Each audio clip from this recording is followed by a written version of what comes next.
Hello students, welcome to the first video lecture of Water Resources Engineering. Myself Rushali Mane, lecturer in Civil Engineering Department, NIT Polytechnic, Nagpur. So today in this video lecture, we will see Unit 1, that is Introduction to Irrigation and its classification. Topic of today's video lecture is irrigation, its types, benefits and ill effects. Then next, Vision of Institute. Excellence in technical education to empower youth. Then mission, impart technical education to prepare students with excellent technical skills, develop competent and employable diploma engineers and responsible citizens, then strengthen industry institute interaction. Then vision of civil engineering department, to impart excellent civil engineering skills to develop employable civil diploma engineers, imparting the modern technical skill as per the requirement of industry to improve employability, to develop social and environmental responsible civil engineers, effective implementation of teaching learning process to benefit students. Then course outcome, estimate hydrological parameters. Then unit outcomes. In this unit we will see justify the need of irrigation for the given area. Describe the advantages and ill effects of the irrigation in the given situation. Classify irrigation projects on the basis of given condition. Then next program outcomes. Program PO's maps are PO1, PO3, PO5, PO6 and PO7. Then what is water resources engineering?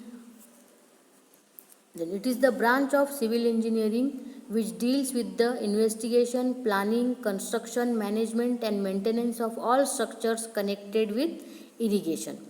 So water is supplied throughout the crop period for full-fledged nourishment of the crops. मतलब इसमें क्या होता है कि crop को जो moisture required है वो कंटिन्यूसली प्रोवाइड होता रहेगा, so that plants and crops can grow in a full-fledged manner. Then definition. Irrigation is defined as the artificial application of water to the agricultural land to supply necessary moisture to the crops as and when required for its healthy growth. Then necessity of water resources engineering. Insufficient rainfall or less rainfall. So why irrigation projects are required? Irrigation projects mean dams, canals, all these things are required because of the less rainfall, so that water will be stored during rainy season in their storage reservoir, and then that water will be supplied to the agricultural field through canals throughout the year. The next is uneven or non-uniform rainfall distribution. So as we are seeing that in some areas there is very less rainfall and in some areas there is very heavy rainfall. Some areas there is famine and some areas there is flood. Famine मतलब सूखा और flood मतलब बाढ़. तो ये uneven और uncertainty. Sometimes in किसी rainy season में बिल्कुल भी बारिश नहीं आती, बहुत ही कम बारिश आती है, तो उस समय सूखे वाली पोजीशन हो जाती है. तो हमें जैसे पता है कि हमारा देश जो है वो कृषि प्रधान देश है, तो हमारे यहाँ जो भी रेवेन्यू जनरेट होता है, जो भी पैसा आता है, that is with the help of farming only. तो खेती से जो पैसा आता है उससे हमारे यहाँ रेवेन्यू आता है. इसके लिए हम खेती करने के लिए क्या ज़रूरी है? सबसे ज़्यादा रेनफॉल. तो इसके लिए हमको रेनफॉल पे डिपेंड हम रह नहीं सकते, इसलिए हमको इरिगेशन प्रोजेक्ट बनाना ज़रूरी है. Then improvement of perennial crops. Perennial crops मतलब कैश क्रॉप, जो क्रॉप से ज़्यादा पैसा आता है. जैसे साल भर चलने वाला क्रॉप है जो है शुगर केन. तो शुगर केन में क्या होता है कि ज़्यादा पैसा आता है, तो ज़्यादा से ज़्यादा पैसा फार्मर को मिलेगा ताकि उनकी स्टैंडर्ड ऑफ लिविंग बढ़ सके, इसलिए फिर वो क्रॉप में भी इम्प्रूवमेंट लाएंगे, इसलिए इरिगेशन प्रोजेक्ट नेसेसरी है. Then development of desert area. Desert area पता है आपको, जहाँ रेनफॉल होता ही नहीं है, नहीं के बराबर ही है, तो वो एरिया डेवलप हो ही नहीं पाएगा अगर इरिगेशन प्रोजेक्ट्स वहाँ नहीं होंगे, कोई डैम नहीं होगा तो, इसलिए वो डेवलप होना चाहिए, इसलिए हमको इरिगेशन प्रोजेक्ट्स बनाना ज़रूरी है। Then controlled water supply, water उन स्टोरेज रिजर्वायर्स में, स्टोरेज रिजर्वायर मतलब डैम, उसमें स्टोर रहेगा और स्टोरेज जो है वो साल भर इस्तेमाल किया जा सकता है। तो वाटर हम स्टोर कब करेंगे? ड्यूरिंग रेनी सीजन, जो भी रेनफॉल होती है वो रेनी सीजन में वहाँ स्टोर रहेगा वाटर, और साल भर फिर वो क्रॉप्स के लिए यूज़ किया जा सकता है। देन एडवांटेजेस और benefits of water resources engineering, increase in food production, protection from famine, cultivation of cash crops, flood control, generation of hydroelectric power, domestic and industrial water supply, increase in revenue to the government, increase in communication, canal plantation. Then disadvantages or ill effects of water, effects of raising water table, water table जब increase होगा तो दलदल जैसी position बन जाती है, बहुत ज़्यादा पानी जहाँ होता है, तो ये एक इल इफेक्ट है। देन डैम क्लाइमेट, पूरा क्लाइमेट जो है पूरा ऐसे मॉइस्चर और ह्यूमिडिटी वाला क्लाइमेट हो जाता है। Then loss of valuable land, तो इरिगेशन प्रोजेक्ट बनाते वक्त क्या होता है कि जहाँ इरिगेशन प्रोजेक्ट बनाया वहाँ पर कभी कभी जो खेत है वो भी उस लैंड, उस इरिगेशन प्रोजेक्ट में चले जाते हैं, तो ये एक डिसएडवांटेज है।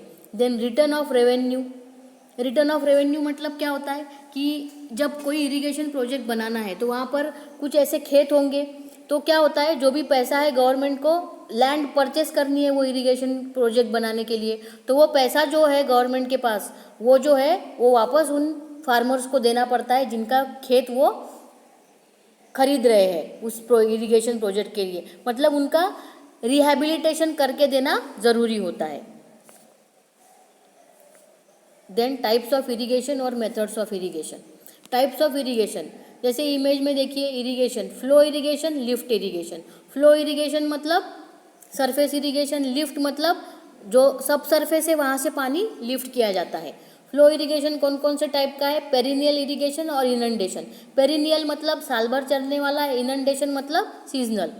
देन इनंडेशन में क्या है? Direct irrigation, storage irrigation, combined storage and diversion schemes.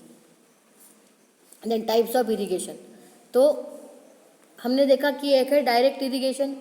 In this direct irrigation system water is directly diverted to the canal without attempting to store the water. For such a system a low diversion weir और diversion barrage is constructed across the river.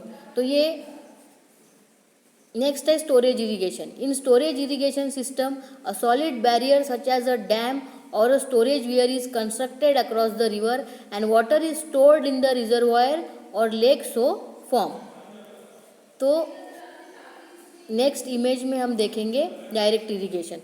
Direct irrigation में दिख रहा है कि across river, river में ही एक बांध लगाया है, डाइवर्जन वियर जिसको बोला जाता है। तो होता क्या है, ये बांध लगाने से वाटर की लेवल राइज होती है, और वाटर की लेवल राइज होने के बाद वो वाटर क्या होगा, राइज होके इस फ्लो में, देखो फ्लो का एरो दिया है, उस फ्लो से वाटर जाएगा and then it will go to the canal.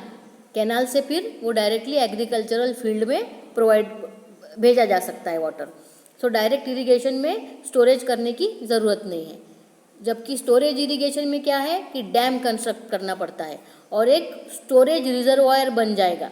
Storage river के अक्रॉस एक डैम बनाना पड़ेगा जिससे एक स्टोरेज रिजर्वायर कंस्ट्रक्ट हो जाएगा, करना पड़ेगा, और वो स्टोरेज रिजर्वायर से फिर water is transferred to the fields.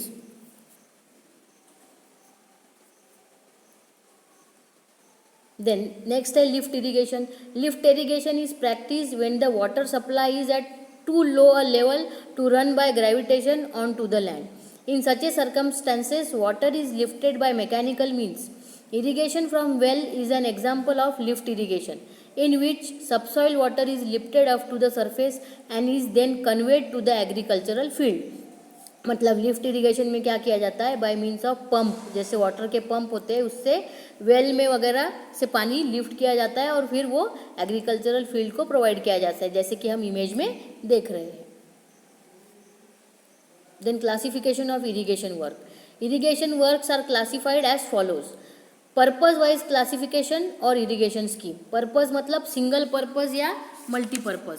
तो सिंगल पर्पज मतलब सिंगल पर्पज प्रोजेक्ट मतलब जहाँ पर सिर्फ इरिगेशन के लिए यूज होता होगा या फिर प्रोजेक्ट हाइड्रो पावर जनरेशन के लिए होता होगा.